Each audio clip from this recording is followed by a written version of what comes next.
We're talking right now about online purchases. Businesses are beginning to open up right now, but during the pandemic in its early days, most people were shopping online, and that led our tech guy, Mike Yanni, to really ponder the question, what goes on behind the scenes at Amazon? So, Mike, you recently went to a fulfillment center just outside of Calgary and got a behind-the-scenes look.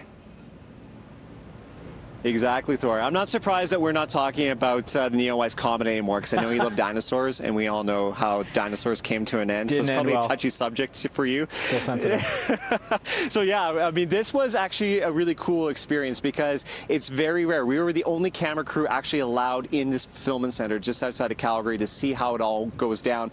We love to shop local, but there were times, obviously, just during the pandemic where you had to go online to get certain things. So I'm a curious guy, and I wanted to know, how does it all happen? How, when you make those orders, maybe those fake eyelashes, how do they end up at your doorstep?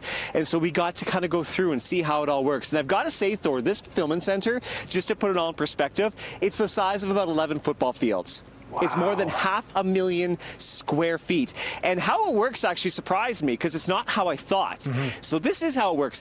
They basically get truckloads and truckloads of merchandise every day.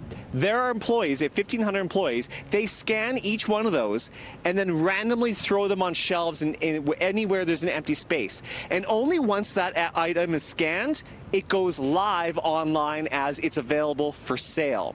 Now this is neat, because then when you order, let's say, that tube of toothpaste, the employees have tablets that they wear.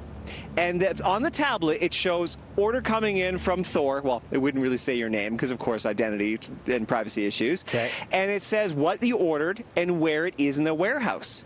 So you actually has a personal shopper that physically walks out amongst those aisles and starts pulling the products for you and puts them in a tote. Now, this is interesting because I thought that they would have, okay, electronics over here, toothpaste, and maybe makeup over here. It's all random. They said that they actually, in the early stages, they had everything categorized into certain areas in the warehouse, but they said it actually didn't save any time.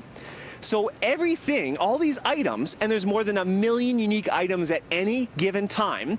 And when I say unique, I say, just because there's 10,000 tubes of toothpaste, that counts as one item, one unique item. So think of this, more than 1 million at any given time. Somebody's walking through here randomly pulling these things out before they start, send them off to shipping. And that's a whole nother area, which is pretty fascinating.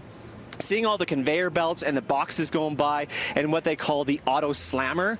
The auto slammer is basically this robotic arm that kind of slams the mailing address on the box before it ships out. The whole thing is pretty fascinating. I love that it's this perfect meld, and you'll appreciate this as a tech guy, between sort of manual skilled labor and then that automated system, well, systems, I should say, and it all kind of works cohesively together. It's interesting. So, some of the warehouses are automated, and they actually have robots that pull the product and bring it to the packers. This one isn't, but when I was talking to Amazon during the tour, they said that there's actually more employees in the automated fulfillment centers than the ones that are not automated. It really is fascinating, and it's so cool that we got to see a glimpse behind the scenes that normally most people don't get to see, because it works way different than I thought. Outstanding. All right, thanks for those details, Mike, and some great footage there you guys got. We'll check in with you in a little bit, but thanks for your time as always. Thanks, Thor. All right, that's Mike Yanni, our tech guy, going behind the scenes at an Amazon fulfillment center. Very cool stuff. We'll get that online for you, and there's more BT to come after this.